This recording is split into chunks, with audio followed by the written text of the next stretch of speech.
Hello friends, welcome to our channel. இன்றைக்கி நம்மளோட சேனலில் போன்லெஸ் சிக்கனில் தம் பிரியாணி எப்படி செய்கிறதுன்னு பார்க்கலாம். தம் பிரியாணி செய்கிறது ரொம்பவே ஈஸி தான். அதுக்கு தேவையான மசாலா பொருட்களை எல்லாம் நம்ம முதல்ல ரெடி பண்ணி வச்சுட்டோன்னா சீக்கிரமாக ஈஸியாக செய்து முடிச்சிடலாம். ஃப்ரெஷ்ஷாக மசாலா ரெடி பண்ணி இந்த பிரியாணி செய்யும்போது டேஸ்ட் இனியும் ரொம்ப நல்லாயிருக்கும். முதல்ல எண்ணெய் நல்லா சூடு பண்ணிவிட்டு 2 வெங்காயம் எடுத்து நீளமாக கட் பண்ணி நல்ல கோல்டன் கலரில் ஃப்ரை பண்ணி எடுத்து வச்சுக்கணும். அடுத்ததாக பிரியாணிக்கு தேவையான அரிசி எடுத்துக்கோங்க. நான் இன்றைக்கி 3 கப்பு பாசுமதி அரிசி எடுத்துருக்கிறேன். அந்த அரிசியை தண்ணி சேர்த்து நல்லா கழுவிக்கோங்க. கழுவிட்டு தண்ணியெல்லாம் நம்ம வடிச்சிடணும். வடிச்சிட்டு திரும்பவும் தண்ணி சேர்த்துட்டு 30 நிமிஷம் அந்த அரிசியை தண்ணியில் ஊற விடுங்க. 30 நிமிஷத்துக்கு மேலே ஊற வைக்க வேண்டாம். அரிசி ஊற வச்சாச்சு. அடுத்ததாக ஒரு பாத்திரத்தில் தண்ணி சூடு பண்ணிக்கோங்க.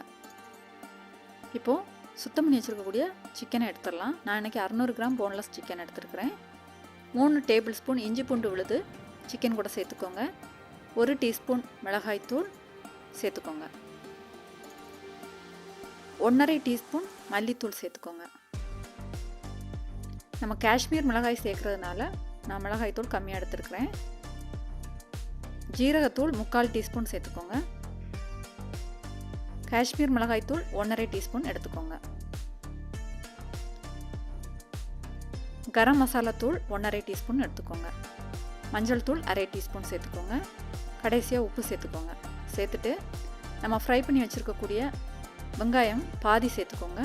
3 பச்சை மிளகாய், பொடியாக கட் பண்ண புதினா மல்லி இலை சேர்த்துட்டு பாதி எலுமிச்சம்பழம் எடுத்து சாறு எடுத்து சேர்த்துக்கோங்க. 2 டேபிள் ஸ்பூன் நெய் சேர்த்துக்கோங்க. அடுத்ததாக 5 டேபிள் ஸ்பூன் எண்ணெய் சேர்த்துக்கோங்க. நான் இன்றைக்கி வெங்காயம் ஃப்ரை பண்ணின அந்த எண்ணெயை தான் சேர்த்துருக்குறேன். அது பிடிக்கலன்னா நீங்கள் வேறு ஆயில் கூட சேர்த்துக்கலாம். அடுத்ததாக தயிர் சேர்த்துக்கணும். இந்த பிரியாணியில் நம்ம தக்காளி சேர்க்க போகிறதில்ல, அதுக்கு பதிலாக தான் தயிர் சேர்க்குறோம்.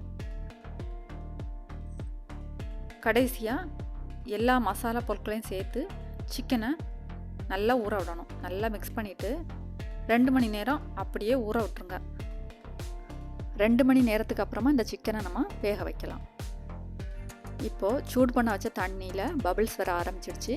இந்த ஸ்டேஜில் அந்த தண்ணி கூட 1 பிரியாணி இலை, 1 பட்டை, 2 ஏலக்காய், 1 அன்னாசிப்பூ, 6 கிராம்பு இதெல்லாம் சேர்த்துட்டு நெய் சேர்த்துக்கோங்க.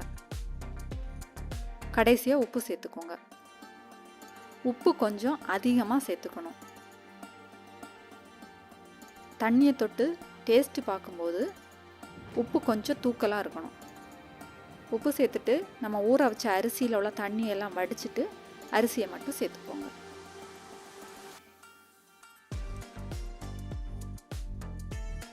அரிசி 70% வெந்தால் போதும். அடுத்ததாக குக்கர் அடுப்பில் வச்சுக்கோங்க. அதில் மசாலாலாம் சேர்த்து ஊற வச்ச அந்த சிக்கனை சேர்த்துக்கோங்க. சேர்த்துட்டு நம்ம இதை வேக வைக்கணும். இந்த சிக்கனில் உள்ள எண்ணெய் எல்லாம் பிரிஞ்சு வரணும். அந்த அளவுக்கு நம்ம வேக வைக்கணும். மூடி போட்டு வேக விட்டுருங்க. இப்போது அரிசி வெந்துடுச்சு. எடுத்து செக் பண்ணி பார்க்கலாம். இந்த அளவுக்கு, அதாவது லைட்டாக நசுங்கிற அளவுக்கு வெந்திருக்கணும். 70% அந்த அளவுக்கு வந்தால் போதும். இதுக்கு மேலே வேக விட்டிங்கன்னா பிரியாணி குழஞ்சி போயிடும். இப்போ இந்த அரிசி வெந்துடுச்சு. இதை ஒரு அரிப்பில் எடுத்து வச்சுக்கலாம். வடிகட்டியில் எடுத்து வச்சுக்கோங்க. அந்த தண்ணியெல்லாம் வடிஞ்சு உதிரி உதிரியாக வரட்டும். அதில் இருக்கக்கூடிய அந்த பிரியாணியில் பட்டை அதெல்லாம் கூட நீங்கள் நீக்கிக்கலாம். ரைஸில் உள்ள தண்ணியெல்லாம் வடிஞ்சு வரட்டும். இப்போ நம்ம சிக்கனை செக் பண்ணி பார்க்கலாம். சிக்கன் கொஞ்சம் வெந்து அதில் உள்ள எண்ணெயெல்லாம் பிரிஞ்சு வர ஆரம்பிச்சிடுச்சு. அடுத்ததாக நம்ம இந்த சிக்கன் மேலே ரைஸை போட்டு லேயர் ரெடி பண்ணலாம். இப்போது அரிசியில் உள்ள அந்த வேக வச்ச ரைஸில் உள்ள தண்ணியெல்லாம் வடிஞ்சிடுச்சு. இப்போது அந்த ரைஸை எடுத்து சிக்கன் மேலே சேர்த்துக்கலாம். ஃபுல் ரைஸையும் சேர்க்க வேண்டாம், பாதி சேர்த்துட்டு அதுக்கு மேலே நம்ம வறுத்து வச்சுருக்கக்கூடிய வெங்காயம், புதினா, மல்லி இலை இதெல்லாம் சேர்த்துக்கலாம். இந்த ரைஸில் இருக்கக்கூடிய அந்த கிராம்பு, ஏலக்காய் அதையெல்லாம் நீங்கள் எடுத்துருங்க. எடுத்துட்டு அதுக்கப்புறமா வெங்காயம், புதினா, மல்லி இலை எல்லாமே சேர்த்துக்கலாம். ஃபுல்லும் சேர்க்க வேண்டாம், ஒரு லேயர் சேர்த்துக்கோங்க. சேர்த்துட்டு அதுக்கப்புறமா குங்குமப்பூ போட்டால் பாலெல்லாம் சேர்த்துக்கணும்.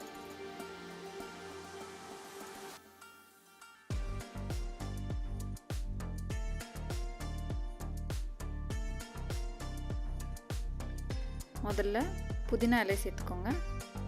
அடுத்ததாக கொத்தமல்லி இலைகள் சேர்த்துக்கோங்க.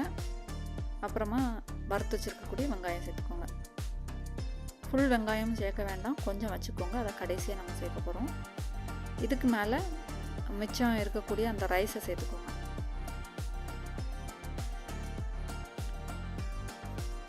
வெங்காயம் வறுத்து இந்த மாதிரி பிரியாணியில் சேர்க்கும்போது டேஸ்ட்டு ரொம்பவே நல்லாயிருக்கும். இது எல்லாமே நம்ம முதல்ல ரெடி பண்ணி வச்சுருந்தா பிரியாணி செய்கிறதுக்கு நிறைய டைம் எல்லாம் ஆகாது. அடுத்ததாக மிச்சம் இருக்கக்கூடிய ரைஸை மேலே சேர்த்துக்கோங்க. சேர்த்துட்டு மிச்சம் இருக்கக்கூடிய புதினா இலை, மல்லி இலை, வெங்காயம் இது எல்லாமே சேர்த்துருங்க. அரை கப் பால் எடுத்து சூடு பண்ணிவிட்டு அதில் கொஞ்சம் குங்குமப்பூ போட்டு வச்சுக்கோங்க. அந்த பாலை தான் நான் இப்போ சேர்க்க போகிறேன். அடுத்ததாக அரை லெமன் புழிஞ்ச ஜூஸு அதையும் சேர்த்துட்டு அரை கப்பு தண்ணி சேர்க்குறேன். இந்த தண்ணி நம்ம அரிசி வேக வச்சோம்ல அந்த தண்ணி தான். அதை ஒரு அரை கப்பு எடுத்து வச்சுக்கோங்க. எடுத்து வச்சுட்டு அதையும் கடைசியாக சேர்த்துக்கோங்க. கடைசியாக நெய் சேர்த்துக்கோங்க. இந்த தண்ணி சேர்த்தோன்னா பிரியாணி அடியில் பிடிக்காமல் இருக்கும். இப்போது ஒரு அலுமினியம் ஃபாயில் பேப்பர் வச்சு குக்கரை கவர் பண்ணிக்கோங்க. நல்லா கவர் பண்ணிவிட்டு அதுக்கு மேலே நம்ம ஒரு தட்டு வச்சுக்கலாம். இந்த மாதிரி கவர் பண்ணிவிட்டு மேலே தட்டு வைக்கும்போது அந்த ஆவியெல்லாம் வெளியே வராமல் இருக்கும், நல்ல வாசனையாக இருக்கும். அடுத்ததாக ஒரு தோசைக்கல் சூடு பண்ணிக்கோங்க. சூடு பண்ணிவிட்டு அதுக்கு மேலே அந்த குக்கரை வச்சுக்கோங்க. தீயோட அளவை மீடியத்தில் வச்சுக்கோங்க. இப்போ அந்த தட்டை வச்சு மூடிட்டு அதுக்கு மேலே ஒரு வெயிட் வச்சுக்கோங்க. 30 நிமிஷம் அப்படியே வேக விட்டுருங்க. தீயை மீடியத்தில் வச்சுட்டு அப்புறமா அடுப்பு ஆஃப் பண்ணிவிட்டு ஒரு 10 நிமிஷம் அப்படியே விட்டுருங்க. அதுக்கப்புறமா தான் நம்ம ஓப்பன் பண்ணி பார்க்கணும். உடனே ஓப்பன் பண்ணி பார்க்கக்கூடாது. இப்போது அலுமினியம் ஃபாயில் பேப்பரை ஓப்பன் பண்ணியாச்சு. சூப்பராக நல்லா உதிரி உதிரியாக அழகாக பிரியாணி ரெடி ஆயிடுச்சு.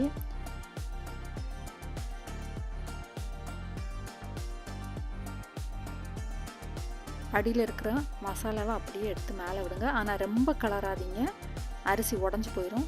இந்த பிரியாணியில் அரிசியை பாருங்கள், ஒன்றோட ஒன்று ஒட்டாமல் நல்ல உதிரியாக சூப்பராக வந்திருக்கு. எப்போவுமே பிரியாணியை ரொம்ப சூடாக இருக்கும்போது நம்ம கிளறக்கூடாது, உடஞ்சி போயிடும். கொஞ்ச நேரம் ஆறுனதுக்கு அப்புறமா அதை எடுத்தோன்னா அது சூப்பராக உதிரி உதிரியாக வரும். இந்த போன்லெஸ் சிக்கன் தம் பிரியாணிக்கு தொட்டுக்கிறதுக்காக சைடிஷ்ஷாக எந்த ஒரு கிரேவியும் தேவையில்லை. இதுலேயே எல்லா மசாலாவும் இருக்கிறதுனால நம்ம அப்படியே சாப்பிட்லாம். நான் இன்றைக்கி எக்கும் தயிர் பச்சடியும் வச்சு தான் சாப்பிட போகிறேன். இந்த ரெசிபி பிடிச்சிருந்தா மறக்காமல் சேனலை சப்ஸ்கிரைப் பண்ணி, சப்போர்ட் பண்ணி, லைக் பண்ணி, ஷேர் பண்ணி, கமெண்ட் பண்ணுங்கள். நன்றி. வாழ்க வளத்துடன்.